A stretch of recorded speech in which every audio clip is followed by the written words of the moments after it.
The rich man on the other side, that's all he had, partying. That's what he had on the other side. And guess what? There's no wine, and there's no, no new cars, and no new mansions, and nothing. There's no physical communion in that sense. In fact, you're cut off to it. His problem was he was attached to the physical world, and he had now separated from it. So he was miserable. It had too great of an importance in him.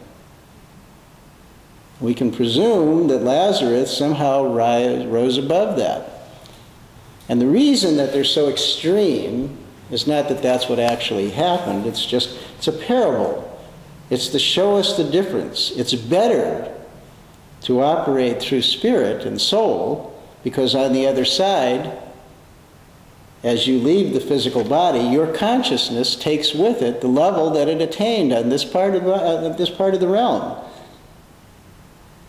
Now, Lazarus' consciousness obviously was a much higher level. And when the rich man said, well, just have Lazarus come down here and give us some cool water, what was he told? You can't make the gap.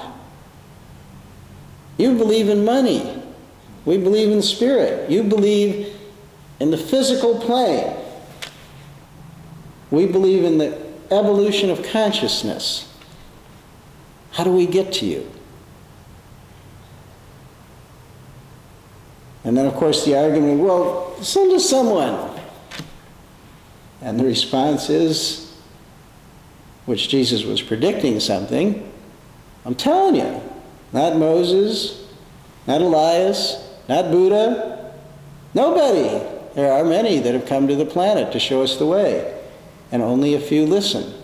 And the rest continue on pursuing the physical levels of consciousness and the emotional levels.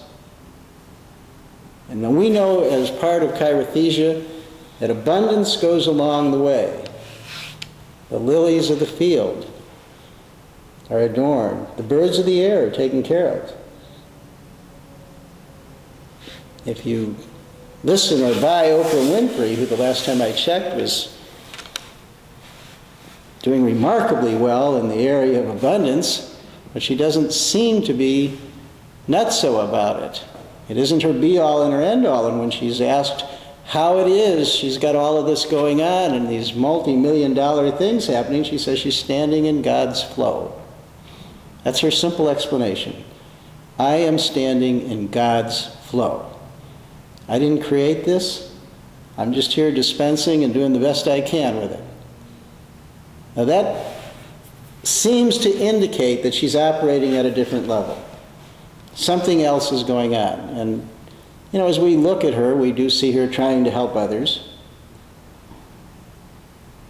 But I cannot go into your mentality and change your thought pattern. I can tell you where I think you're nuts, but that doesn't necessarily help. Too many of us want to acquire happiness or whatever through financial endeavors.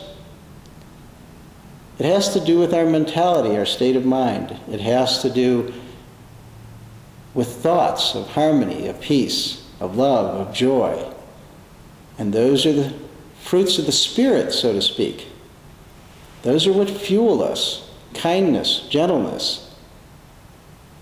I don't become kind all of a sudden just because I win the lottery or because I've got a multi-million-dollar corporation. It doesn't happen that way.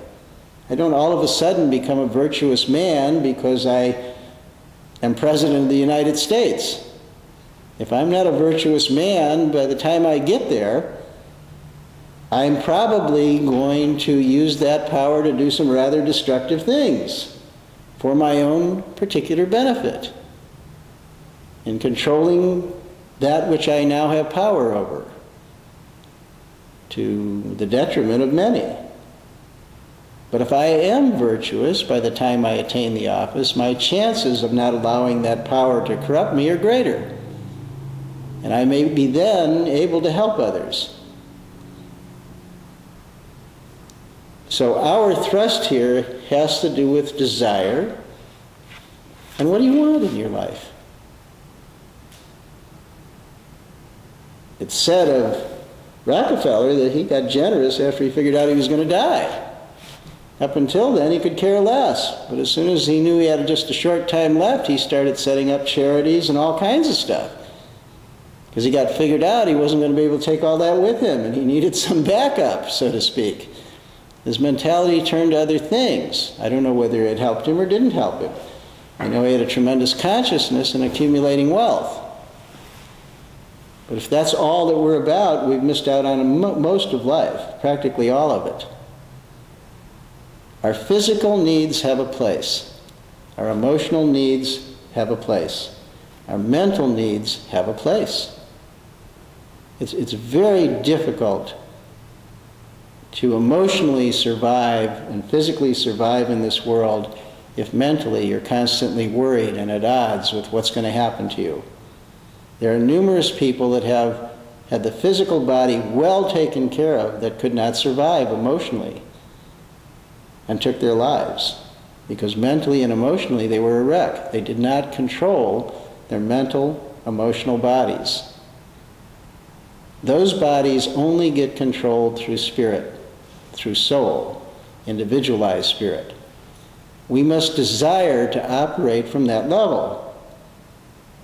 If we don't, if our desire only has to do with the physical, emotional level, we are going to be saddened throughout life. Through spirit and soul, there is love, joy, peace, and harmony. Our desire must be to experience love, joy, peace, and harmony. And it can't be bought. Can't be bought. It takes constant work on yourself as a person. From the time you get up in the morning till the time you go to bed in the evening. And the process that all the sages talk about is through meditation. Fill yourself. You want something in your life, then be that. Then give that.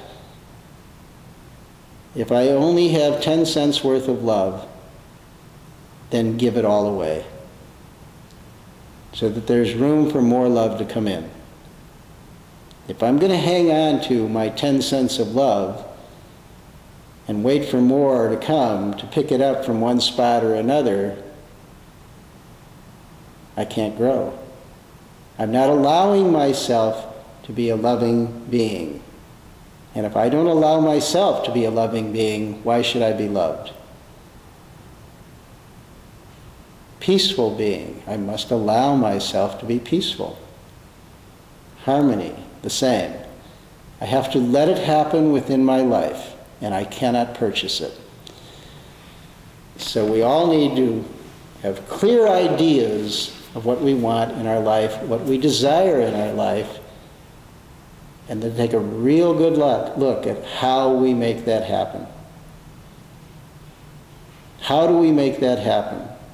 And it must come through a higher level rather than a lower level. Because all of the things at the higher level cannot be bought by the things at the lower level.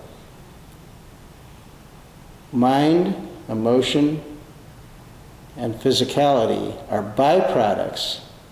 They're the effect of our connection to soul and God. Increase the connection, open the flow, and you'll have more of the other in your life. That's what the scripture is telling us here today. And you can't bridge the gap unless you're willing to take the step to desire the fulfillment of your being, the fulfillment of your mission here as a growing consciousness. With those thoughts in mind, let us do our acceptance statement. Now, may the light illumine our mind with wisdom. May love fill our heart with understanding.